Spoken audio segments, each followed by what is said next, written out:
Oh, yes, we are live on another episode of Five Rounds here on the Five Reasons Sports Network in the aftermath of I wasn't shocked by who won, even though I picked the other guy, but I was very shocked by the method of victory. That was the last thing I thought would happen in that fight in Francis Ngannou's decision victory over Cyril Gane. We're going to talk a lot about that. Plus, a lightweight title fight has been made official for May. And we've got an awesome guest who's going to join us on this episode, Brendan Tobin from 790 The Ticket fame. He is going to join us. Love that guy. He's a great dude. He is a great dude. Before we dive headfirst in everything, let me remind you guys that every episode of Five Rounds is brought to you by our official sports bar, the Quarterdeck Seafood Bar and Neighborhood Grill. I hope you took advantage of the Quarterdeck this past weekend, because if you stayed home to watch UFC 270, ESPN Plus was charging you $75. If you went to the Quarterdeck, they were charging you no cover charge. And if you missed out on it, keep it in mind, every UFC pay-per-view you can get at the Quarterdeck Seafood Bar and Neighborhood Grill for zero coverage. Guys, it's a no-brainer. These things keep getting more and more expensive for the home consumer, while it's still free, no cover at the Quarterdeck. And while you're out there, of course, enjoy the delicious food. The seafood is so fresh. I love the buffalo shrimp. That's my favorite appetizer. I love the fresh sushi. I build my own poke bowl there at the Quarterdeck. The sandwiches and burgers are awesome. And yeah, it's a great place to wet your whistle. 2-for-1 happy hour all day, every day. The 2-for-1 drinks literally never end. The beer is always ice cold. It's not just a great place to watch a UFC pay-per-view. It's also a great place to watch the conference championship games this weekend. Sunday is going to be lit at every Quarterdeck location, guys. AFC and NFC championship games. Watch it on all the flat screen, high-def TVs covering every wall. If you want to find the location nearest to you, and also check out their menu before you go, every time I look at the Quarterdeck menu, basically it just makes me want to hop right in the car and get down there, because there are so many great things. There are even certain menu items I have not tried yet, and I find myself sometimes trying something for the first time. Like a few months back in November, we had a watch party at the Quarterdeck, and I tried the teriyaki wings for the first time, and they were delicious. I've gotten them a second time since then. There's always something to try out at the Quarterdeck. QuarterdeckRestaurants.com. Come for the food, stay for the fun. Hello to our pals in the live chat. Alex M is in. He says $100 pay-per-view coming soon. Let me introduce my co-host, the man, the myth, the legend. Now, we are down one co-host today. James Walker could not make it tonight. I think he's doing some work travel, so he's going to be back with us last week. Who? He misses out on his victory. I mean, Frank Zaffere, James Walker, he misses out on his victory lap, because Frank and James both picked Cyril Gane.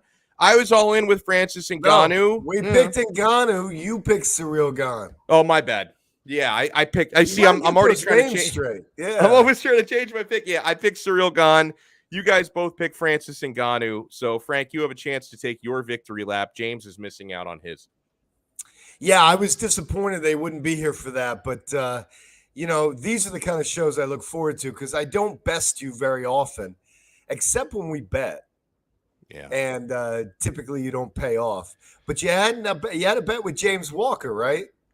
Not with me. You had a bet with James. Yeah, he suggested to me. So it's a karaoke bet, and I can give you a few bars tonight if you want. But there are a couple reasons why I don't want to welch on this one, because I love to sing. I got classically trained vocalist, so I love to sing. I'm perfectly happy performing karaoke, but I do want James to be here, because the bet was with James. So shouldn't I pay it off in front of James? The other thing was, I told James he can suggest the song that I sing, and I'm not loving it. I mean, he suggested California Love, Tupac featuring Dre. But I mean, it's mostly rap, and nobody wants to hear me rap. They want to hear me sing. Okay. Nobody wants to hear rappers rap live. I certainly don't want to hear you. But listen, I know James isn't here to endorse what I'm about to say, but I feel like I can pull this off. Mm-hmm. I'll let you get out of the whole karaoke thing. No, I want to do it for a dinner in Palmetto, Italian dinner in Palmetto Bay with the Donnos. I can do both, because he says perfect, but like, do you want me to give you a few bars? Like, do you want Do you want to see what I can do here? I mean, you've been teasing it. It feels like you want to do it. So go ahead. Hold on. I mean, I don't really, especially because I wanted to start out. What's that noise? Can you hear that? It's the song. Can you hear the track? Yeah, but I also hear like a weird beeping noise. Oh, that's weird. I don't know. California knows how to party. California knows how to party in the city of LA. See, you don't even want to hear any more of that. I could see you cringing over there. No, I'm not cringing. It was actually better than I expected. But the refrain's going to be all you because, you know, that's where your classically trained vocals can shine. But right after that refrain ends, I don't want to hear that part. No, nobody wants to. Yeah, you're right about that. You're right about that. Let's talk about the fight. So UFC 270, it saw a heavyweight title defended. Francis Ngannou actually took a 5-round decision against Cyril Gane.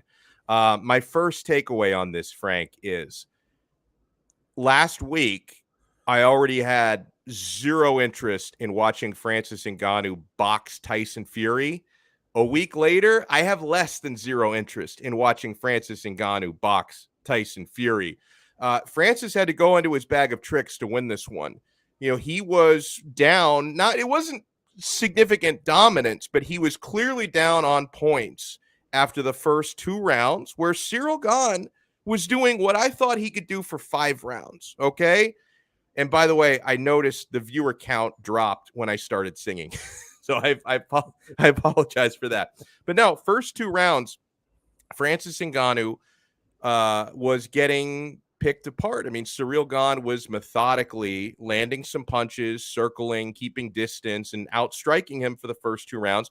Third round on, something I was not expecting, Francis Ngannou became George St. Pierre from rounds 3, 4, and 5. Right? I mean, he talked about working on his wrestling. No kidding. I mean, he absolutely was working on his wrestling. And by the way, Cyril Gane, not an offensive wrestler, but a very successful defensive wrestler, had never been taken down in a fight before this past Saturday against Francis Ngannou. Had never been taken down before, had a perfect takedown defense. And Francis Ngannou, Frank, and we could talk more about just the strength and the power. I mean, slammed him over his head at one point. It was impressive. It was versatile. That's what mixed martial arts is all about, not just using one weapon, using multiple disciplines. At the same time, though, can I urinate on the parade a little bit with Francis Ngannou? I mean, you're talking about a guy who is billed as and came in as the most feared striker in MMA heavyweight history. And he had to become a wrestler to beat a guy who was outstriking him in the fight. So it's like, it makes me feel really good about Francis as a mixed martial artist because he's got so many more tools in the shed than I thought he had. But it also kind of makes me take a step back on Francis as a striker and say, maybe this guy really is, he's a guy with anvils for fists, but isn't that great of a striker. He's a great puncher, not a great striker. Francis is great at bringing those anvils to bear when you bring the fight to him. And I thought what we saw Saturday night was a beautiful exhibition of IQ evolution in MMA. Something we don't see all the time, right? Where it's like a few things they worked on in camp, obviously, and he's been working on. One, Cyril Gane never going to expect that Ngannou's going to wrestle. So that's just gamesmanship. Kudos to you. Belichick does that, and you don't put an asterisk on it. You say he's a brilliant coach. Ngannou did a brilliant, and his coaches did a brilliant job catching Gane in something he would never expect. But also from a just evaluatory standpoint, you know, the way Gane moves in and out, fast. I equate him to Sugar Ray Leonard versus, like, say, a Marvin Hagler. I know I just dated myself. Gane's not gonna knock out Ngannou, and he didn't have any intention of doing so. He had intention of winning every round and staying out of harm's way. And Ngannou, again, evolution of IQ, knew if I chase this guy with the anvils, I'm gonna look foolish trying to get this guy cornered. So the wrestling was the perfect antidote. Some things that we didn't know, Alex. Number one, well, we know this, but number one, we didn't know that he had been working on wrestling, but what we do know is that wrestling takes a tremendous amount of cardio to execute, to defend. That's a good point. And particularly in my personal opinion, as someone who did wrestle, it takes a tremendous amount of cardio to put the pressure, to put the offense on somebody. Yeah. So not only did we not know that he could wrestle, but we did not appreciate the degree with which he has been moving forward his cardiovascular integrity for a 5-round fight. Because if you're going to decide starting in round 3 that you're wrestling, you're probably not going to finish Gane. So you're looking for you're looking for takedowns, and you're looking for ground control. You've just committed yourself to a 5-round fight of enormous physical toll. And man, he answered the call all the way around. The last thing that we didn't know was that, first of all, Cyril Gane's huge. Mm-hmm. What I didn't realize is just how strong Ngannou is, not just because he's a big guy, but strong for his size. Because against a very similarly sized and muscular guy, Ngannou was able to throw him over his head. Yeah, Ngannou was able to continuously take him down and control him. And the strength that Ngannou exhibited, the overall body strength, because, it's one thing to be a muscular guy who throws punches. It's quite another thing to be a muscular guy who wants to wrestle. Think Yoel Romero when you're thinking that kind of muscular, acumen. Ngannou has IQ evolved into a complete mixed martial artist, and that's what we saw. So I'm going to say bullshit on your asterisk. We're talking about a more one-dimensional fighter. He's spectacularly good at what he does, Cyril Gane. Oh, yeah. Versus a guy now, our champion, who's very well-rounded. The anvils won't land, I'll wrestle you. I was supremely impressed with what I saw. Probably more impressed than if he had caught Gane with a punch. Yeah. Because I think if he catches Gane with a punch, we think, he caught him. We should do this again. Yeah. But this was a very thorough, I thought, controlling method of dominating a fight by Ngannou. I think you hit the nail on the head, especially with the cardio part, right? Because heading into this one, we really questioned Ngannou's cardio, right? Because we've seen him in 5-round fights before, but usually anytime Ngannou gets past the second round, things get really bad for him cardio-wise. The first fight with Stipe got completely manhandled. The loss that he had, which was a 5-round fight against Derrick Lewis, was incredibly boring. There wasn't a lot of activity. So, the sample size with Ngannou usually was, if he's going to win a fight, he's going to win a fight very quickly. And if it goes into the later rounds, he's going to fade because he is carrying so much muscle. And how can a guy with that much muscle have cardio? That's what Dr. Joe Rogan always tells me, right? I mean, you need a lot of oxygen to get to all those muscles, he would say. So, he must have big lungs because he was oxygenated. Yeah. Yeah, and another part of it that we hadn't even brought up yet is, we come to find out after the fight, he had a pretty significant injury before the fight with his knee. He's set to undergo surgery for a damaged MCL and ACL. I don't think the ACL is fully torn, but I may be wrong on that. But either way, it's a 9 to 10 month recovery. And that was an injury on the knee that he didn't suffer it in the fight. He carried it with him into the fight, which, Frank, it adds another element, because not only are you fighting with a damaged knee, I've got to think that affects your preparation. I've got to think that the quality and the quantity of your training, if you're carrying a significant knee injury, and kudos to him for not pulling out of the fight. And I'm sure he's glad he didn't because he performed very well in it. So kudos to him for staying in the fight. And, not making any excuses for the performance. Not that he needed to, because he won the fight. But, he carried an injury in. And I would imagine, Frank, it's very hard because we know how hard MMA fighters train, right? Because you're training in so many different disciplines. It really is an all-day grind. It's different. Like, I'm not saying boxers don't train hard and kickboxers, but MMA training is just a unique beast because you're training everything from boxing to kickboxing to jiu-jitsu to wrestling and any other discipline you want to throw in there. There's so many things that go into it.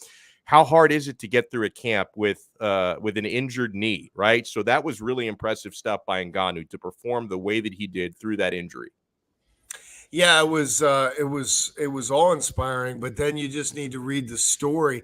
I thought the ESPN story on him that posted about 3 days before the fight kind of explains, like, if you can walk through the Sahara, deal with incarceration in numerous countries as you fight your way through Morocco to the coast to get on a raft where you can't swim, but get yourself as far out into the ocean as you can so you get picked up by a Red Cross boat and not the Moroccan Coast Guard, and then get thrown in a Spanish prison where, while they're going to end up giving you amnesty, for a while they're going to try to beat you into admitting you're a terrorist.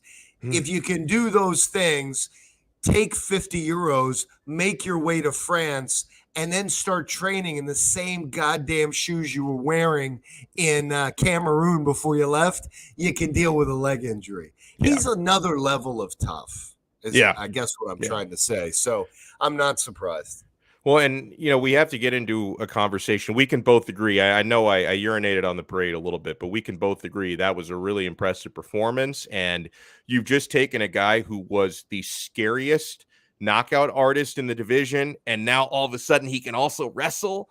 And I thought this was well put by Alex M. He says now Francis can fake the takedowns and land a shot if they ever rematch.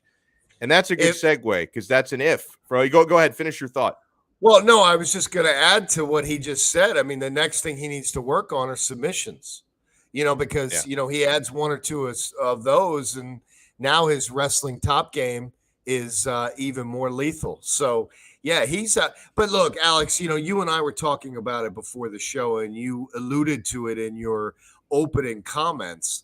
Look, the whole Tyson Fury thing, like, Ngannou did an amazing job, but he can't deal with Cyril Gane striking. If there's anyone in MMA that can shut down or divert his game from striking to wrestling, he should stay the hell away from the actual boxing studs that are out there willing to fight him. When Conor McGregor did it, while we knew he was going to be outclassed because they are, in fact, different sports, he was the best striker in his division and arguably the best striker in MMA at the time. So it wasn't like you took a middle-of-the-road striker and then said, oh, okay, I'm going to be a boxer now. Right. But Ngannou is not, as we learned Saturday, not the best striker in the heavyweight division. Yeah, and also, and obviously, like, power certainly translates to a certain extent. He's got a lot of it, but power is more prevalent in MMA when you're wearing 4-ounce gloves versus 10-ounce gloves. So he doesn't even carry all of the power with him to the other sport. I do sympathize with Ngannou to a certain extent because, first of all, and I've seen a lot of his arguments for why he wants more freedom. Like, if he wants to re-sign with the UFC, he would like the UFC to allow him the way they allowed Conor McGregor to, take a boxing fight or two. And I sympathize with him for a couple of reasons. I mean, he cited being an independent contractor, which is technically what UFC fighters are, although not really, because the contracts are very strict, and Dana typically does not let fighters the way he let Conor McGregor do other things while they're under contract. But he wants to be an independent contractor, and also the part of it, and you did an excellent job kind of summing up Ngannou's journey, right, to find his way from Cameroon to Paris. When Ngannou arrived in France and he started training, when he found Fernand Lopez, who was his original coach, his dream was not to be UFC heavyweight champion. His dream was to be a boxing heavyweight champion. That was what he envisioned for himself. He kind of stumbled into MMA, and it was Coach Lopez who's the one who realized, no, you'd be a lot better at MMA. Like, this is what you need to focus on. But Ngannou's original dream was, to be the Mike Tyson of his generation. So I'm sure he's kept that dream alive. And now that he's seen himself, ascend to the top of the UFC in his weight class and become one of the bigger stars in mixed martial arts, and he's thinking, now I've built this fame for myself. if I do go and box Tyson Fury, if I'm contractually allowed to, win, lose, or draw, and he's a confident guy. He probably thinks he can beat him. I don't. You don't. He probably thinks he can beat Tyson Fury because that's the sort of mental makeup that professional fighters have. But he's thinking win, lose, or draw. I can make a lot more money doing that than I can make stepping into the octagon. So I deserve this opportunity to do it. So I sympathize with the fact that this is probably a lifelong dream of his. Before he ever thought about fighting in the octagon, he wanted to fight in the ring and be a boxing champion. He now wants to pursue that dream. I have to wonder where things go from here, Frank, because he did win his fight against Cyril Gane, which means the UFC can now invoke the Champions Clause. However, there's a timetable on that, okay? He is contractually obligated to fight again in the octagon, but that is going to expire in 1 year. He's about to have knee surgery in March, which is going to keep him out 9, and that's out of training, by the way, not even out of fighting. So the entire moratorium period, or whatever you call it, is going to be taken up by his surgery and recovery. So by the time Francis Ngannou is healthy enough to train, if he doesn't strike a new deal with Dana White, he's going to be out of contract and a free agent. So do you think he ever steps into the octagon again? Because I seriously have my doubts about it. Like, early on in this negotiation, I kind of thought, hey, Francis is playing hardball, because originally when this whole negotiation came up, it was when they were talking about him fighting Jon Jones, right? And he wanted a lot more money to fight Jon Jones than he's contractually paid. And I could understand that. But then it went beyond Jon Jones. He just wants more money to fight in the octagon, period. And like he did say this week on the MMA Hour, it's not all about money. It's also about freedom. He wants to be allowed, while under UFC contract, to take fights outside of the UFC, like boxing. There's very little precedent for that from the UFC. They've only bent those rules for one guy. Will they bend them again? Frank, have we seen Francis Ngannou in the octagon for the final time? No, we haven't. And I remain optimistic that the feelings I have about Ngannou's enormous marketability, and while Kevin Iole last week disagreed with me slightly about this, I feel like there's going to be a lot of pressure from ESPN. Like, this is a great guy. ESPN's not just about sports people want to watch. They're about stories people want to read about. Right. This guy has both, This guy's the total package. So I think he's going to end up back there. And I think if Dana White said, hey, called me up, which would never happen, and said, Frank, how do we handle this? I'd say, look, Francis is 35 years old. He's literally on the downside of his career, particularly if he's going to fight the way he fought Saturday, where he's going to be wrestling, etc. So there's a fight with Jon Jones that should probably happen and could probably happen late this year. I know Jones wants it. He's tweeting about it. After what I saw against Cyril Gane, there's nobody in the heavyweight division that can get close to Francis Ngannou besides maybe Jon Jones. I'm telling Ngannou, if I'm Dana White, look, I'm going to do a new deal with you.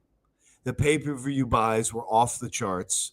You're worth the money. I would like you to do X, Y, and Z for me, for the league, but we're going to give you X, and you're going to fight Jon Jones and forget about boxing right now. And then if you beat Jon Jones, I need 1 or 2 more fights from you. And then, no matter how long your contract is, I'll let you go fight a boxer. Because you already know you've got the sunset looming.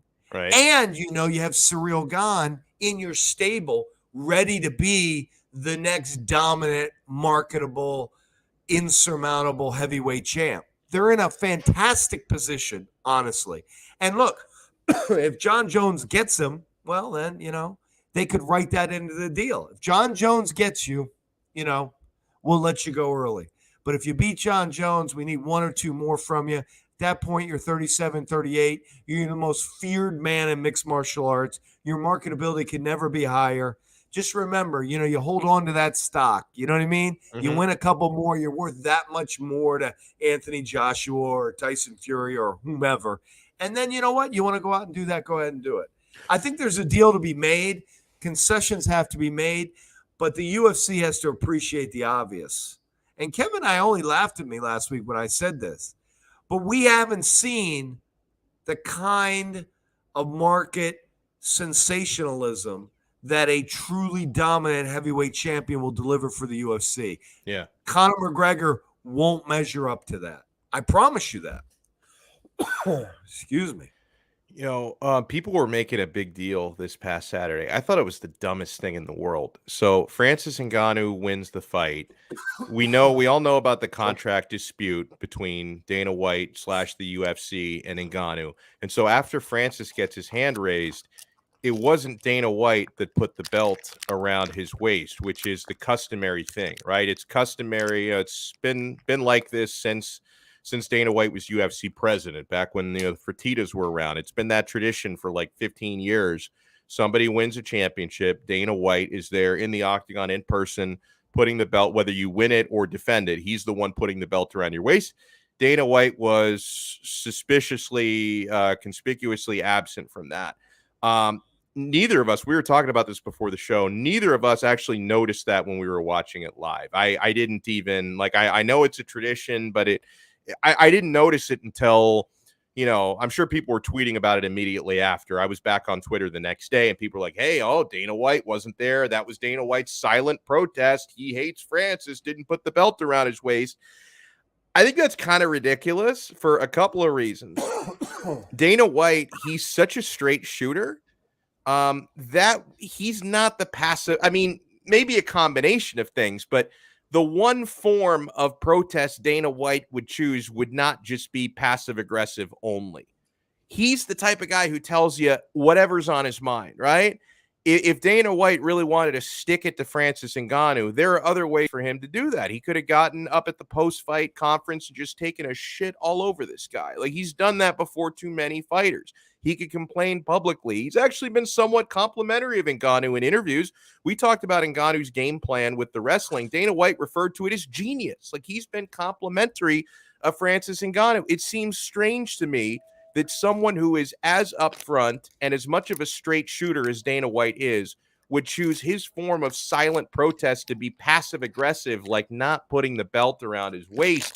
Dana explained it after the fact. He said that, hey, he had to deal with stuff, right? Like, and if you've ever been near Dana or even observed him on television, the phone is always ringing. He's constantly got managers and agents and promoters, ringing him up, and problems happen every day in his line of work.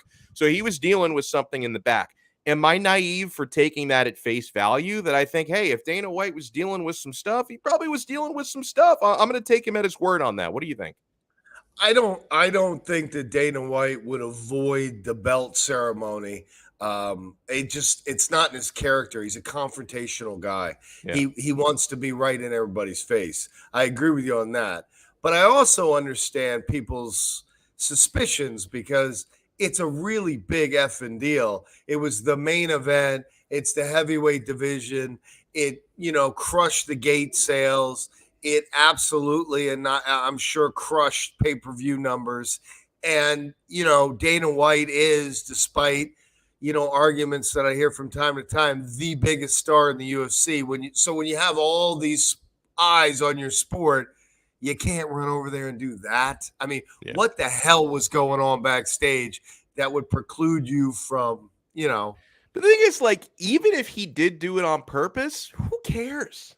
To me, it's such an insignificant act. Let me ask our guest about this. We have the privilege of being joined by man. By the way, I got to cut you off. Alex M needs to be on the show too. Hey, Brendan. Sorry, go ahead with the Brendan introduction. Brendan Tobin, 790 The Ticket. How you been, sir? What's up, man?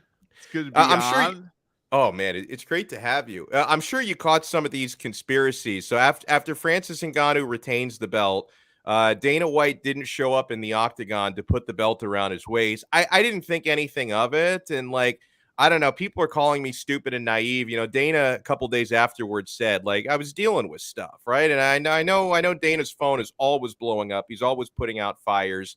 And he's such a straight shooter, Brendan, that if Dana White has a problem with somebody, he's going to find a far less passive aggressive way to take out his anger. So I didn't think the whole championship belt thing was that significant. Frank seems to think there was something to it. Alex M seems to think there's something to it. Do you think Dana White intentionally avoided personally putting the belt around Francis's waist because of the contract dispute. Hey, man, let me just tell you something. You're adorable. You're so sweet. I mean, that's so nice for you to believe Dana White on that. Of course. Listen, I agree. Dana White is very much will shoot from the hip and give some good material and give quotes. But he's also, I mean, if we have heard anything about the battles with Oscar De La Hoya and Bob Arum, I mean, he is Team Petty to the core. And so, yeah, I believe 100% it was sending a message that he didn't want, because look, those are questions I don't know if he has the answers to. This is stuff that is kind of all up in the air with Francis's future. And I think they probably knew that after this, Francis was going to go under the knife and is going to be maybe out until the end of the year when his contract expires anyway. I don't think they want to answer questions like that. And so, yeah, I think I'm more interested in the fact that he didn't speak afterwards as to him not putting on the belts, because you're right. Like, he is going to get peppered with questions, and it's rare that he's, I don't know if not going to tell the truth, but he's not going to tell. He rarely holds back from telling his truth.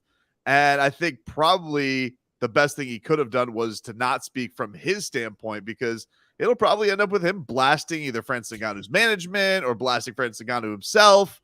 So that was very fascinating. But yeah, I 100% believe it was a petty move on his part. But Brendan, can't he do two different things? I mean, can't he miss the Q&A? Because you're right, he's going to get asked a lot of difficult questions. But he's also the biggest star in the sport still, in my opinion. You got to be there to put the belt on the guy. You got to be there for that. He's dealing with stuff in the back. He's putting out fires, Frank. What stuff is he dealing with in the back? Yeah, what could possibly be going on in the back? And he's kicking out journalists again. Could be it. Yeah, possibly. Like, well, what could possibly be going on in the back to where do you know how many people Dana White could probably go handle it for him? Like, what was going on? Was like ESPN Plus crashing? What possibly could have been going on in that moment where he can't be there for his main event? And I mean, like, this is the thing that's frustrating about it, is that, the UFC, I feel like we've been doing this thing. You do these topics, I do these topics of like, oh, who's going to be the guy who replaces Conor McGregor? Who's going to be the next star? Yeah. And the first time around, it felt like it was so obvious that they wanted Francis Ngannou to be that guy. Yes. And now all of a sudden it's just like, we're done with him.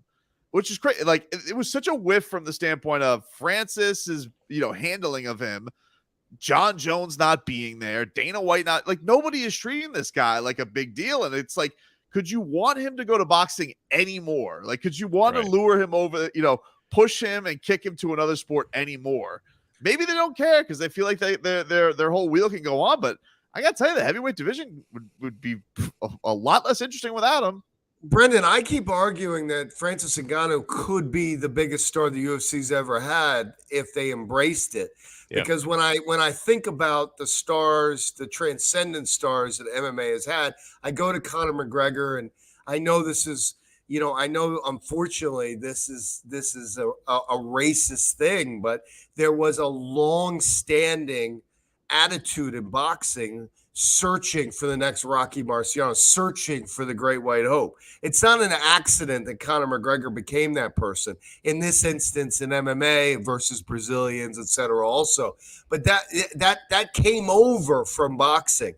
Francis Ngannou brings that Mike Tyson-esque, holy shit, I can't wait to see this kind of feeling. Yeah. And I can't for the life of me, and I know you just expounded on not understanding it, but I mean, I can't let it go. Like, what the hell is wrong with this guy? His backstory is, you could write books about it and they would be bestsellers. He couldn't be a nicer person. He's the marketing machine. You can, endorsers want to be a part of him, and he wins in ways in which fans want to watch. So what the hell is the issue? Because they pay Conor McGregor obscene amounts of money. You see that comment? I think Alex M is right. It's basically a pissing contest. Like, Dana. Conor McGregor challenged Dana White constantly. and he still gets paid. A lot of that, I think, was shtick, though. Like, I think a lot of that with Conor, because I know that there was a lot of shtick between him and Floyd. It was like, yeah, I'm going to say the nastiest things about you on stage, and then they're riding private jets together, probably, shooting the shit. Like, I think with Francis and Dana, like, it's actually personal, and Dana does not like when people challenge him. You know what would be great, guys? If Ngannou's best buddy, Kamaru Usman, who Dana White just said is one of the top 3 fighters that he's ever had, which surprised me. If Kamaru Usman says, you know what, I'm not fighting anymore either, you're mistreating my friend. If they could start to coalesce a little bit, that would be really cool. You're saying they should unionize? Is basically what you're saying. They'll never pull that off. And it's also but two buddies. 2 champions holding the league hostage would really suck. It's also a tough thing for Kamaru. Like, he's got this window, but he's also like, he knows, like, he's flirted with the whole, I wish I could fight Canelo thing. But the thing that's funny about Kamaru is he was also in that doghouse with Dana, like back in the day. Right. And it's so funny how this stuff can flip. Like, Dana was drooling over Francis to be his biggest star, and now, can't even go and celebrate him winning a championship. And Kamaru I was ripping him for giving only 30% of the cage. What the hell does that mean? And now he's fawning over him, thinking this could be my next great GOAT. It's just, I think that's got to be very frustrating as a fighter, because you never know when the guy's going to be in your corner. Yeah, if you're in the good graces, it feels like, yeah, he'll put the rocket to your back and you'll be the biggest thing ever. But if you do double cross him or you don't do something to his liking, it can be a disaster for you. And I think that's the frustrating thing is the fighters is, yeah, the money thing's an obvious thing. It's frustrating to look at boxing and see, they're throwing around numbers this week at Anthony Joshua, $20 million just to not fight. Wow. And like, that's, I mean, I'm sure if you're Francis Ngannou, that has to blow your mind. But I think he made $600K for the fight this past weekend. Right. And so I think that's very frustrating. And then I think also is just like, man, the guy that I work for is just like, it's such a seesaw. Like, could you not only like, I don't feel like I'm getting paid my worth, but also like, you never know when it feels like your career is going to be taken care of or when they're just going to try and have you loose. Now, I said this to Frank at the start of the show, and I saw Brendan yesterday at the Eagle FC presser, and I said the same thing to you. So before this fight, and listen, I obviously very impressed with Ngannou because I didn't think he could ever win a decision, right? Especially not against a tough guy like Gane, and to employ his wrestling the way they did. So that was very impressive. But from like a boxing standpoint, prior to that fight, I had zero interest in ever wanting to watch Francis Ngannou box Tyson Fury. Now coming out of the fight, I have less than zero interest in wanting to watch Ngannou box Tyson Fury. We can probably agree that's a fight Ngannou would not win in the boxing ring. My guy Alex M has been asking this. He wants your opinion. He says, ask Brendan, would Francis beat Andy Ruiz in a boxing match? How do you think that would go down? I think it would go very poorly for Francis Ngannou. I agree. Like, he's, Andy Ruiz is, as much as he looks, doughy and but he's still, even him not training, to his fullest and partying his ass off, couldn't get put away by Anthony Joshua. Joshua couldn't finish him. He finished Anthony Joshua, when he was in his peak condition. And Anthony Joshua was a lot bigger than Francis Ngannou. I mean, people don't realize this, is that you look at these guys, these heavyweights, like Tyson Fury is a lot bigger than Francis Ngannou. It's like 6'8", that guy. Yeah. So it's a tough one. Like, I'll definitely tune in. Don't get me wrong. They'll get my $100 or whatever it costs that night. But yeah, I think you're right. We're in for an ugly night. It's not going to be that interesting. And on the other side of it, like, as UFC fans, how long have we been waiting for Jon Jones for a couple things? Not only to go to heavyweight, but for Jon to take on somebody with freakish one-punch knockout power. We were watching, waiting. Oh, will we ever get him versus Rumble Johnson? Okay, now we're going to get it at like an even crazier level.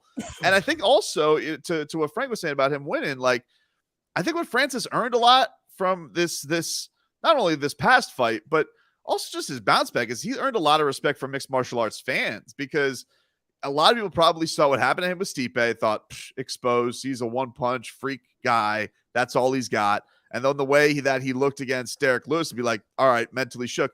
And the way that he bounced back and did it against guys like Cain Velasquez and Curtis Blades, guys you would think, would be nightmarish matchups for him, dusted him. And then this time, another guy knows him well, light on his feet, gonna play the cardio game with him, and he found a way to win. How do you not respect that? Real quick, I got to ask Brennan something. I want your opinion on this, and sorry to cut you off, Frank, but it sounds to me like Ngannou, not only does he want to be paid better, which I think he deserves, like he deserves a lot more than $600K to step in there and defend his belt, but it seems to me like the even bigger issue he has, bigger than the money itself, is he wants the freedom to be able to, while under UFC contract, to be able to box. It's a lifelong dream of his. When he arrived in Paris and started training, before he ever thought about wanting to be an MMA champion, he wanted to be a boxing champion. Like, that's his dream. He now thinks he's in a position where he can pursue that dream when somebody like Tyson Fury is calling him out. So if that's the biggest holdup here, like the biggest holdup is Dana doesn't want to let him box. He wants to box and fight in the UFC. Tobin, should Dana just let him do it? Like, should he say, you know what, I'll let you box. Like, you're under contract here. You have to fight a certain amount of times in the octagon. But if that's what it takes to keep you, which I think is worth it, I'll let you box. I think the thing that's interesting about it is, one, they're both Tyson Fury, the guy he's been flirting with the most, and Francis are both essentially guys with TV deals with ESPN. So like, there definitely could be some kind of a push from the people at Disney saying, hey, we want this because we don't want to pay Tyson Fury $30 million to box Dillian White. We want ESPN Plus we want it to be UFC versus boxing. The other problem with that, though, is Dana White hates Bob Arum like poison. And so I feel like that'll nuke anything there. But I don't know why this isn't the case. Like, if all these guys do want to go box, and Dana White has always wanted to get into boxing too, why doesn't he work to go and try and get some of these? I know that not all these, it's tough because some of these guys are all locked up, but a guy like Tyson Fury's not that locked up. He's had a couple fights. It definitely is something he could, I don't understand why he wouldn't try and pursue it that way, to just only do these freak shows, only do it the big names. But I think the reason is because Dana doesn't want to pay these gargantuan salaries. He wants to have boxing be in a model very much like the UFC, where he's paying all these guys, more sensible salaries so he could have probably more stacked cards. And it's just, boxing's the Wild West. It doesn't work like that. Hey, guys, didn't we learn anything from Rocky 3? I mean, there's another element here. You had Thunderlips take on Rocky Balboa. You have the most feared heavyweight wrestler taking on the heavyweight boxer. Somebody's going to lose cachet in that fight. And I think that's one of the, if I'm Dana White, I don't want to, because I agree with Brendan and you, Alex. I don't want to, Ngannou's going to lose badly to almost any boxer of any worth that he faces, in my opinion. He's not even the best striker in his own league, and that's not boxing. Do you think he beats both Paul brothers? I know they're giving up some size, but do you think, what if he boxes Jake Paul? Does he win that one? Alex, with Dean Thomas for 6 weeks, you're beating Jake Paul. I mean, I'm just saying it right there. Logan Paul, maybe. I don't know, man. I give Jake Paul some credit. Like, he's not world class, but he's above novice boxing. Whereas Logan Paul sucks. Brendan, I don't know what's going on with Jon Jones. He gained a ton of weight and still not doing anything. It's very mysterious. The only thing we ever hear about him is him hitting people he shouldn't be hitting, right, or getting into trouble he shouldn't be getting into. So, is Jon Jones the card here for Ngannou getting paid by the UFC? Because they can't not want that fight. I mean, I would think that's the way they would go, but Francis kind of talked about this after the fight. Is like, I wanted that fight a year ago and they didn't do it. Like, why now? Now you think that's going to be the card that lures me? And I don't know if it is going to be good enough. I know as a fan, that's probably the number one fight I want to see. I think I'm having a tough one that like comes to mind in mixed martial arts right away, that I'm like, I definitely, if I can only spend my $80 on one pay-per-view main event, I think that's it. Even a Conor McGregor return, like an Nate Diaz trilogy, a Dustin Poirier fourth fight, maybe Conor fighting for the belt again would tickle my fancy a little bit more. But yeah, I would hope that would be the case, because as a fan, I'm dying to see that matchup, but I don't know if that's going to be enough to lure Francis. He seems pretty dead. Like, here was an interesting thing. Like, when the news comes out this week that he's getting surgery, that's a 9-month recovery, but he's not getting surgery till March. Yeah. He's running the clock out. Yeah, I think that kind of tells you all. Like, I think he's done. Well, I think he's well, just done with it. you don't have a choice. He's negotiating, guys. So you don't have a choice here. You've got to make sure you play your cards. UFC's playing theirs. Do you guys think that, and putting yourself in Ngannou's position, because I go back and forth on this, Jon Jones, as dominant and awe-inspiring as he's been, if you're Francis Ngannou, do you feel like he should fight a fight at heavyweight before he gets you? Because I'm starting to lean pretty heavily that way, that he should see somebody before he steps right into the big fight. Now, I don't think so, Brendan, because I think that's too much of a risk. Because one of the fights that's been out there as a possibility for Jon Jones for his heavyweight debut is Stipe. I could see him losing to a guy like Stipe. Like, you're fighting heavyweight for the first time. Stipe, one of the greatest heavyweights ever. And then if Jones loses, then there's nothing, then the Ngannou fight loses a ton of draw. Like, okay, he lost to Stipe. Do you want to have Jones versus Ngannou? I think just for the sake of marketing, that's got to be Jones's first heavyweight fight. He's got to go right into the deep end of the pool. Yeah, it definitely is a risk. But I think the thing that's interesting, too, is, for years, it's kind of interesting how this kind of comes full circle. But for years, it was, how much did Jon hold it over Daniel Cormier? That, you never beat me. You were only the champion when I was gone, suspended. And it would be funny if Jon, because I would feel like if they're going to do Jon versus Stipe, what they'll probably do is make it for the interim title. And it would be kind of funny if Jon ended up kind of winning the championship that way, but never really beat the guy if Francis doesn't ever come back to the UFC. That would be kind of interesting. That it would be that he would be on both sides of that situation as an interim champion. But yeah, I think that his first fight, if it's not gonna be against Francis, it will be for some belt. I'd be into him versus Stipe. Don't get me wrong. I like that fight too. I do think it's risky, but I just think that the UFC is gonna end up saying that this Francis thing's not gonna get done, and we're getting Jon back, and we're gonna kind of roll with that and see what that maybe Jon Jones heavyweight will be the superstar we were always hoping he would be. Frank, how about Jon Jones? No, I was going to ask you, how about Jon Jones versus Derrick Lewis? That would be kind of fun. Oh, man, come on.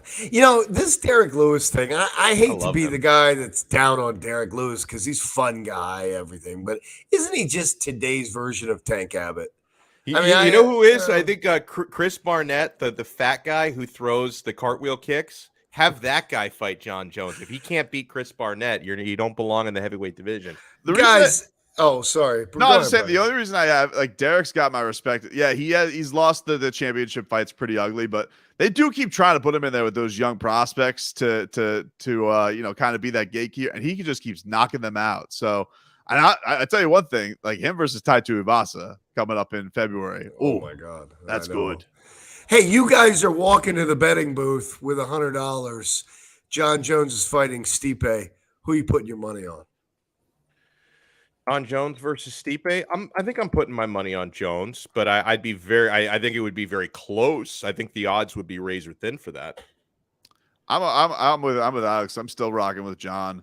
I think the thing I'm also excited about is I do think that no matter who Jon Jones's first heavyweight fight is, I do think he's going to be very motivated, and I think that we saw with his second comeback, where he was kind of slaying all those contenders that he did once the first time around at 205. I think that when Jon's motivated and focused on something, I don't think there's anybody who's ever been better to do it. And I think is also just more entertaining that way too. Once he started to get into these guys like the Thiago Santos and Dominic Reyes, I just think it kind of got to a point what am I doing this for? I worry about a fight. I'm an Ngannou fan, so that's why I say I worry, right? Because I'm emotionally invested, which is terrible when you're trying to analyze stuff. But, Ngannou versus Jones, after what we just saw, scares me because Jones will stay on the outside. Jones will use reach. Jones will just try to score points. And Jones is a supremely talented wrestler. So Ngannou won't be pulling that stuff that he pulled on Gane, especially now that everybody knows he can do it. Yeah. So I am oddly post amazing victory for Ngannou. I am more in the camp of Jon Jones should those two meet. I agree. And Daniel Cormier said the same thing. That was also his immediate reaction was before Francis stepped into the octagon this past Saturday, he was saying he would give Jones basically zero chance against either guy, Ngannou or Gane. Then he came out of the fight saying, you know what, maybe I give Jones a chance now. The only thing that I think is the wild card here is I think Francis is just a freak with strength. And I think that this is just one of those things where I think the wrestlers can't put their mind around it because they're like, come on, we spent years into this. We have wrestlers are very into their credentials, and they can't imagine a guy who doesn't have a grappling background ever being able to out grapple them. But he's as he is with a freak with his knockout power, the way he just picked up Cyril Gane and just slammed him like a child. Yes. And then just even was in bad positions and always just kind of found his way out of it. Even if it didn't look the prettiest. He's just so strong. And I do wonder how Jon will handle that. Jon's never has he been in there somebody who's going to be more physically dominant than him? I don't know. I think that's the big mystery to me. Even if he has the better credentials, the better talent, the better fundamentals, maybe Francis just outmuscles him. Brendan, I love what you just said because at the top of the show, I was saying that of all the things I didn't know, Ngannou being a half-decent wrestler now, etc., Ngannou having better cardio now, etc., the one thing that shocked me the most was he's not just strong, he's strong for his size, which is terrifying. Yeah, because I also didn't realize that Cyril Gane is every bit the size of Ngannou. Yeah, when they faced off, I would take Gane in a bench press contest. He looked even more muscular, and Ngannou picked him up like he weighed 12 pounds, and that terrified me and that should terrify other people he's going to face because you're right, he's freakishly strong. It was a very, very noticeable thing out of that one because I think that. He proved a lot of people wrong that his gas tank was able to go 5 rounds and honestly had to dig deep because I think we all thought that he was probably losing down 0-2, which shows a lot of will as well, going and find a way. And also mind you, did this with an injured knee too. It was very, very impressive. So I do think that he has a shot against Jon Jones. I really do. Yeah, and Brendan brought up that he likely lost the first 2 rounds. I had, Frank, I'm a baller. I had bet a 50 burger on Cyril Gane. I can't remember now it was like minus 135 or something, whatever it was. I bet 50 large on Cyril Gane to win the fight. So after the first 2 rounds, I'm kicking my feet up. He can do this all day. He can stand on the outside and pick him apart all day. Francis is going to get tired. This is easy. I'm already on Amazon seeing what I can buy with the $43 that I would have gotten for winning that bet. And then the wrestling happened. They can't wait to say, too, in the telecast, Ngannou's breathing through his mouth. He's tired. He's gassed. It's so annoying.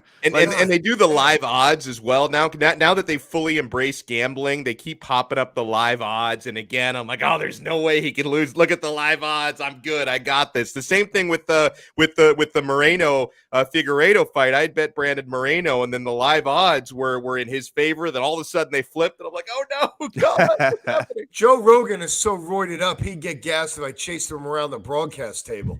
So I'm tired of him telling me that fighters are tired, 1 or 2 rounds in, just because they're muscular. It's their favorite thing. You're spot on with that. They love it. All that muscle. It's hard to carry around. It's like every fight, it's like you could check off what's going to be the things mentioned. Brendan, we need Stefan Struve, apparently. That's the guy. We just need a willowy guy at heavyweight, and then he can go 5 rounds all day. Absolutely. Well, guys, make sure you check Brendan out, Brendan Tobin, every morning, 6 to 10 a.m. on 790 The Ticket alongside Leroy, who we love. I'm a big fan of Leroy as well.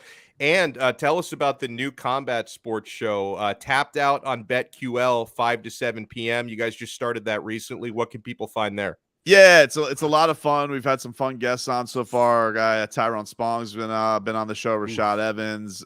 We had Calvin Cater on before. So we get some fun fighters on, and then also it's just a big slant. If you guys are into the gambling, which it sounds like you guys are, usually it's leading right into the card. We're going over all the props, all the bets. We get a lot of experts on that, a lot of figuring out what the method to go into winning is, and so The way to find us 5 to 7 p.m. Live every Saturday. We are streaming live on Twitch, twitch.tv/BetQL.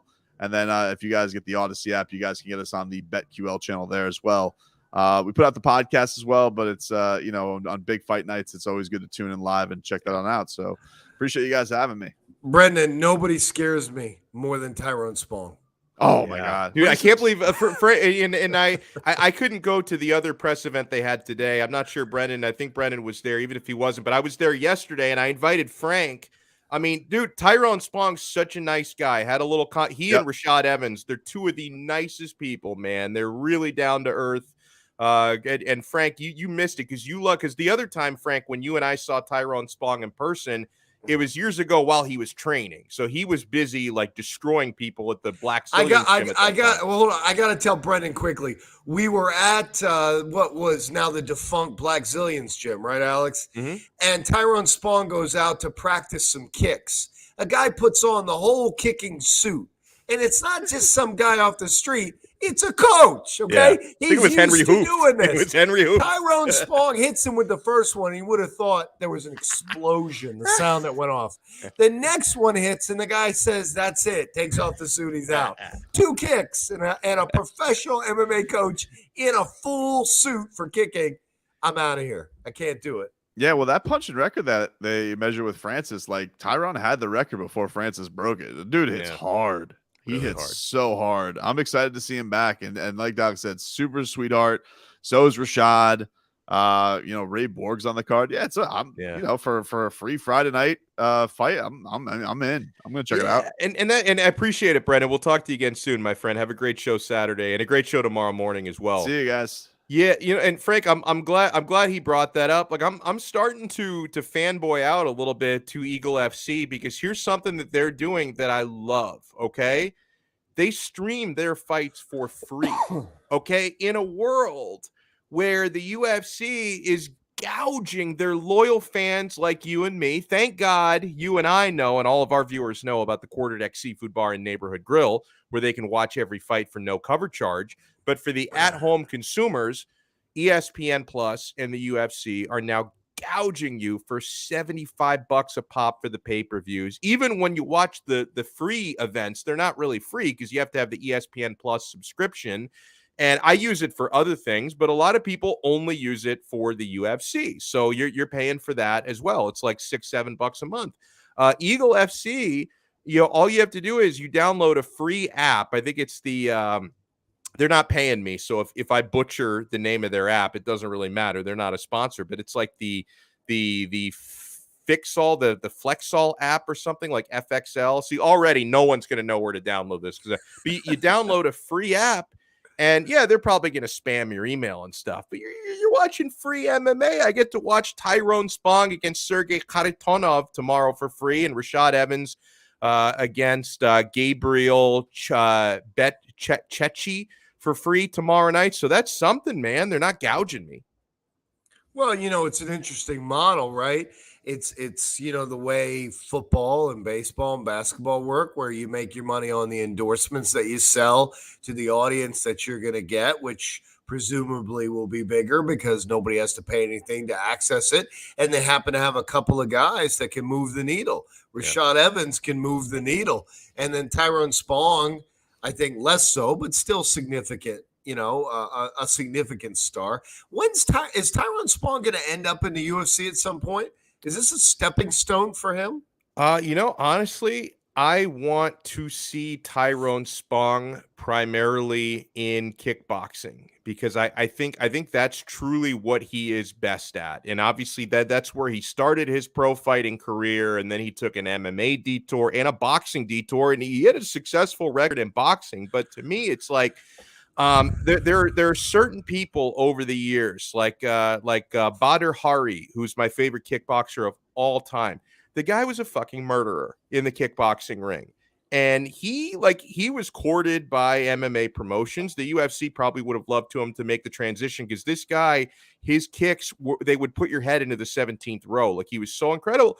He was never interested. He thought, I'm a kickboxer. I'm not an MMA fighter. I don't feel like training wrestling and jiu-jitsu. I'm a kick.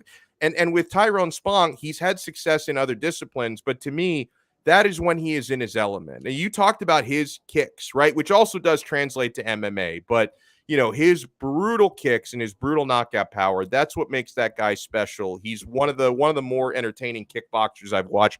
I want to see that guy more in the glory ring and various kickboxing promotions than MMA, but I'd like to see him fight in the UFC.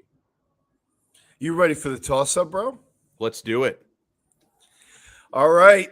Drum roll. Are there any opponents outside the UFC you'd like to see Francis Ngannou fight? Which is apropos based on, I think everyone's opinion that he may not return to the Octagon. Yeah. So the short answer is no. The long answer is I actually pulled up a list of the top MMA heavyweights, UFC and otherwise. The division is even thinner outside the UFC than I thought it was, Frank. Like, there's honestly, we've already established I don't care to watch him box. I respect the fact that it's a dream of his. So, like, to a certain extent, I want him to be happy, but I don't have to watch it, right? Because I don't think that Francis Ngannou is going to have success against the better boxing heavyweights in the world. Tyson Fury is going to embarrass him, okay? I think even Andy Ruiz probably embarrasses him. So I'm not interested in watching Francis Ngannou box. So let's say there's a scenario where he does want to keep fighting MMA and finds another promotion that would let him box and also fight him. I'm sure any other promotion would be eager to do that. So, Frank, I'm going to go through here the top 50 heavyweights in the world. Obviously, Francis all is 50? number one. I'm going to go through like the first 20 of them, okay? And tell me how many of these guys outside the UFC would interest you. You got Stipe Miocic, who he's in the UFC, beat him, lost to him. Cyril Gane just beat. Derrick Lewis in the UFC. Curtis Blades in the UFC. Alexander Volkov in the UFC. Jairzinho Rosenstrike in the UFC. Alistair Overeem, free agent. Like, he's already beaten Overeem in the UFC. So, yeah, I'm not interested in that. Valentin Moldavsky from Bellator. Okay, that's one fight. Oh, I guess. Okay. Tai Tuivasa in the UFC. Chris Daukaus in the UFC. Marcin Tybura in the UFC. Tom Aspinall, UFC. Fedor Emelianenko. I love Fedor. I don't want Fedor to die young. I do not want Fedor's wife to be a widow.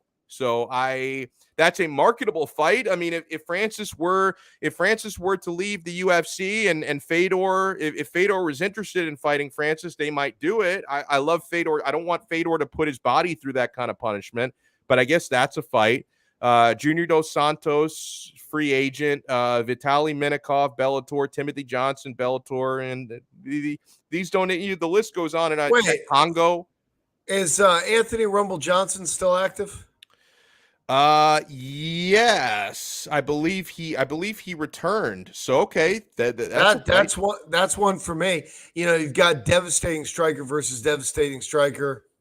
Okay, I'd like to see that one. Yeah. But you're talking about like 2 or 3 fights, and most of them are kind of gimmicky, right? I mean, outside of the UFC, the heavyweight division is a ghost town.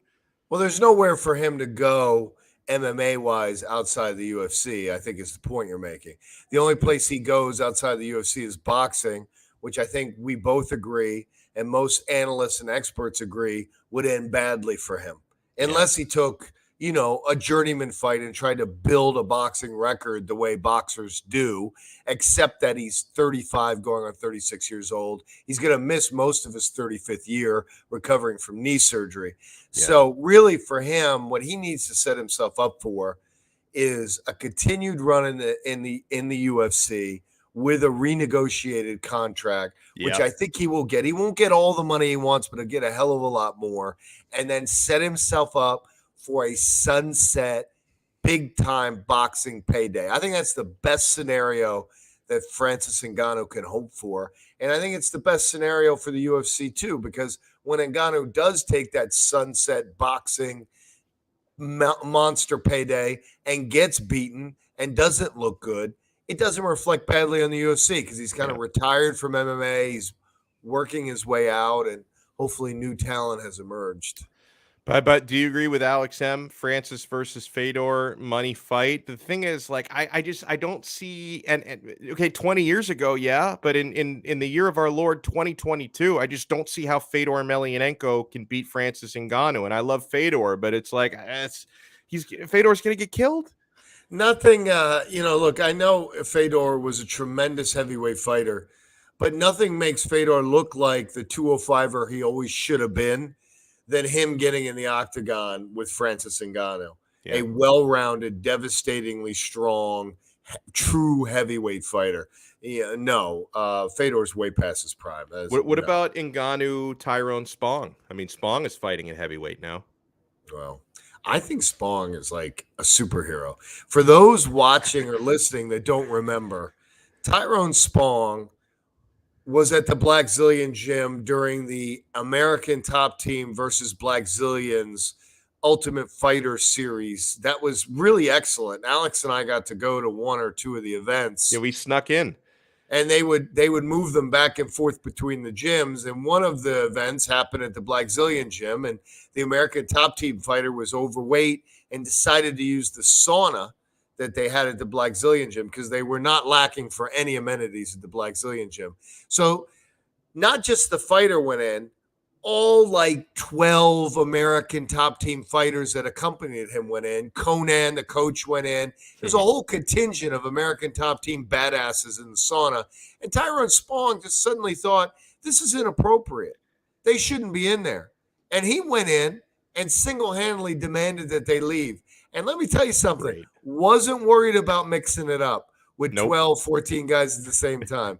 I will never forget that incident, and it will forever make me terrified of that man because he stood up and eyeballed 14 American Top Team killers, and he was not afraid whatsoever. Ready to throw down in a sauna.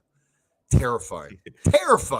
And Alex M is right, by the way. Blackzilians are trying to make a comeback. Rashad Evans is leading that charge. Now he's back fighting again. He's about to make his return from – we'll talk about that in a second, by the way. But he's about to make his return from 3.5 years away. And, yeah, he wants to bring the band back together. Give me the next toss-up. Could Jake Paul be the guy to finally launch a successful union for UFC fighters? That's the latest thing, Jake Paul. And Jake Paul keeps talking about how – I care about their fighters. I want these guys to be properly compensated. I want them to be happy. This guy is a wolf in sheep's clothing. I don't trust Jake Paul. He loves pushing Dana White's buttons. He and Dana White have had a very public war of words, and I think Jake is primarily trolling. Like, I think Jake, everything that man does is about clicks and impressions, right? And you can get a lot of clicks and impressions when you're constantly trolling Dana White, and Dana White responds. Dana White takes the bait. And so the latest way Jake Paul has figured out a new way to push Dana White's buttons is basically trying to lose Dana White's money, right? When you talk about, I'm going to get these guys to unionize, And listen, maybe in an indirect way, you can applaud Jake Paul for this because there's probably a lot of people who didn't even realize how much less money most high-level MMA fighters are making versus high-level boxers until Jake Paul brought it into the public, right? Because, you and me, Frank, we know these numbers because it's kind of our job to look at it. A lot of the casual fans probably had no idea, like, oh my God, Francis Ngannou made $600K to defend the UFC. And that's before all the other stuff that comes with it, like bonuses and sponsorships and stuff. But that's still an extremely low fight purse for a guy fighting at that level. And Jake Paul's bringing this a lot out in public. But no, to me, his primary motivation is not trying to help these UFC fighters. He's trying to press Dana White's buttons, and it's working. Jake Paul's role with UFC fighters is not unionizing them. He's basically providing a retirement scenario for them, right? Yeah.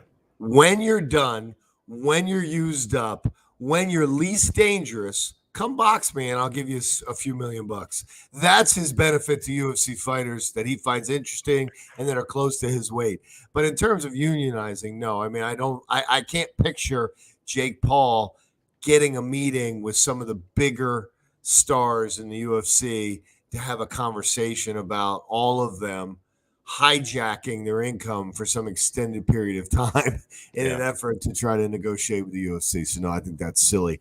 Do you think coming out of retirement is a good idea for Rashad Evans?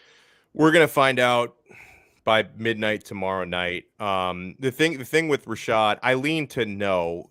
Lost his final 5 UFC fights and looked incredibly washed doing it, Frank. I mean, maybe not quite as washed as BJ Penn looked at the end, but looked incredibly washed late in his UFC career. I will say one thing. If you're gonna make a comeback, probably better to do it in Eagle FC than in the UFC, because there's really nobody, at least in the top 15 of the UFC's light heavyweight division, that he should be fighting at this point in his life, because he's not the same guy that he was 7, 8, 9, 10 years ago. Can he maybe beat Gabriel Checo, his opponent, who has a positive record, but he's never fought in the big leagues? I mean, a really strong Brazilian jiu-jitsu fighter, but a pedestrian record, and he's not fought the type of competition Rashad has fought. So yeah, Rashad Evans may win tomorrow night. I hope he doesn't get hurt doing it.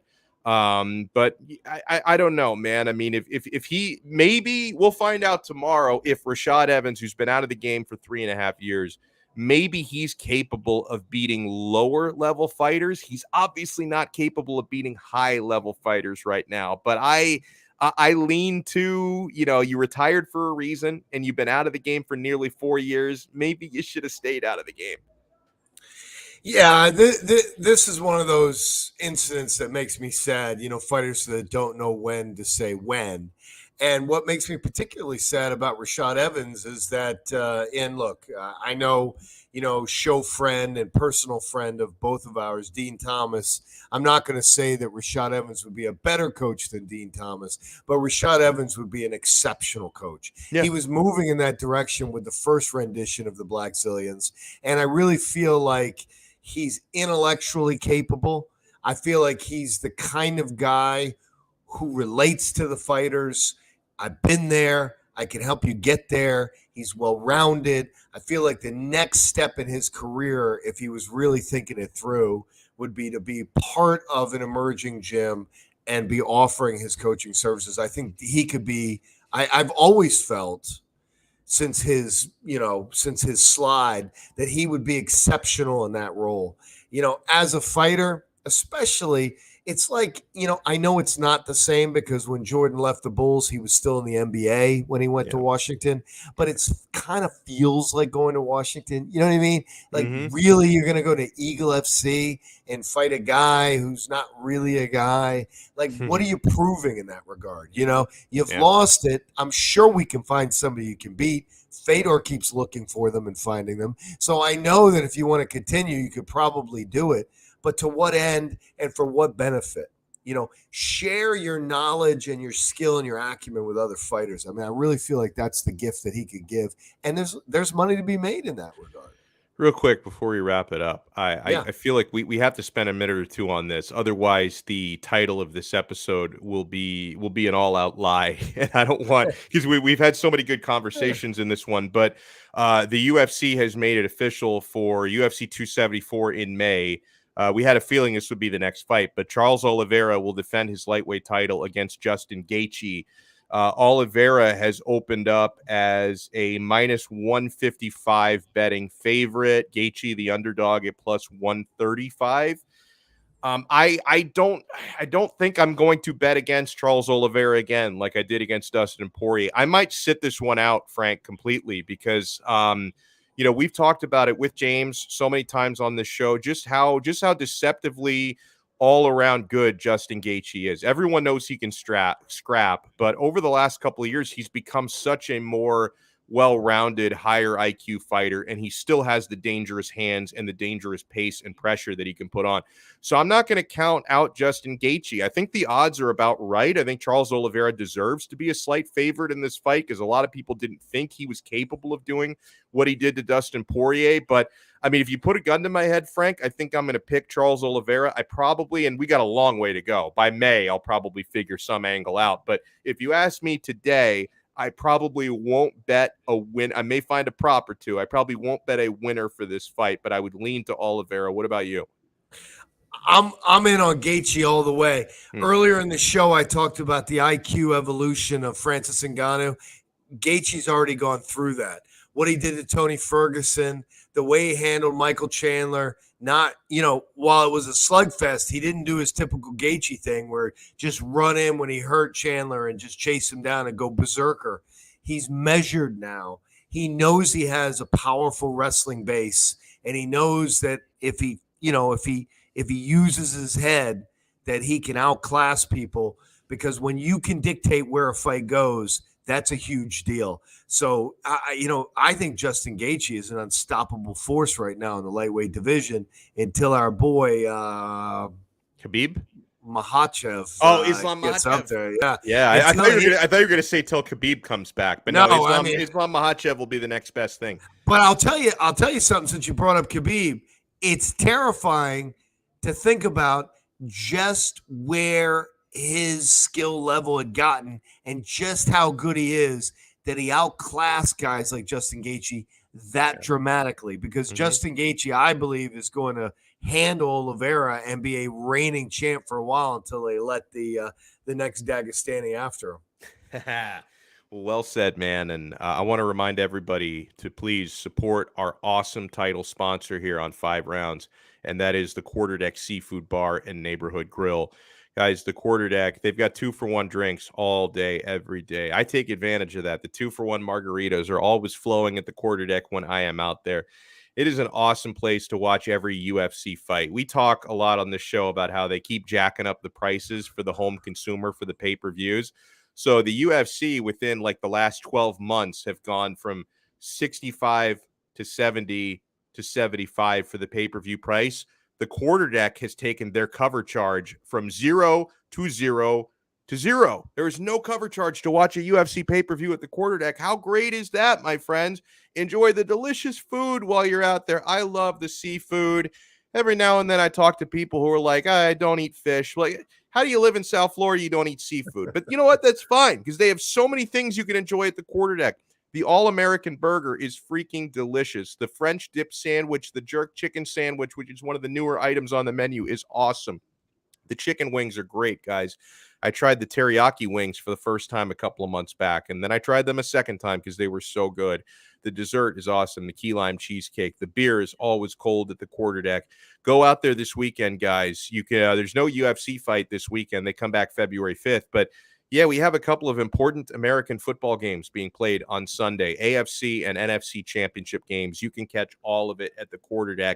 If you want to find the location nearest to you, visit them on the web at quarterdeckrestaurants.com. You can also find their menu out there. I love to peruse the menu, and I like to decide what I'm going to have before I get there. And then when I get there, I change my mind a couple of times because there are so many great options. But check them out on the web, quarterdeckrestaurants.com. The Quarterdeck, come for the food, stay for the fun. Frank Zaffere, enjoy your weekend. No UFC this weekend, but we do have Eagle FC and Bellator, so enjoy all the fights, sir. You as well, my friend. Go Tyrone Spong. I love Tyrone Spong, but I'm also, I got to admit, I love Russians. I'm a big Sergey Haratonov fan as well. I think Spong is gonna starch him, but because Sergey Haratonov, this guy goes back to pride. Listen, my friend, Sergey Haratonov, I go in, maybe I fight, maybe I throw a couple punch, throw a couple kick, I put this guy on his ass, we win, fight, beautiful time out there. Alex, I wouldn't fight Spong unless in pre-fight negotiations he agreed not to kick me. Yeah, that's probably fair. So good luck to Sergey Haratonov, but mainly good luck to Tyrone Spong, who probably will not need it. And good luck to Rashad Evans. Like I hope we don't see one of those like sad performances. Like, man, you should have stayed retired. I hope that Rashad can do something special against Gabriel Checo, because if you can't beat Gabriel Checo, you probably have no business being back in the cage, period. So yeah, huge shout out to everybody who joined us live. And whether you were with us live or you watch us later on tape delay, doesn't matter. Hit the like button. Please smash the like button. If you enjoy the content, smash the like button. Even if you don't, pity us, okay? Even if you hated the content, smash the like button. It works the algorithm, and tell your friends. We do this each and every Thursday, 5 rounds on the 5 Reasons Sports Network. We'll see you guys next time. Oh, wait, hold on. I've got there we go. End broadcast. We'll talk to you guys.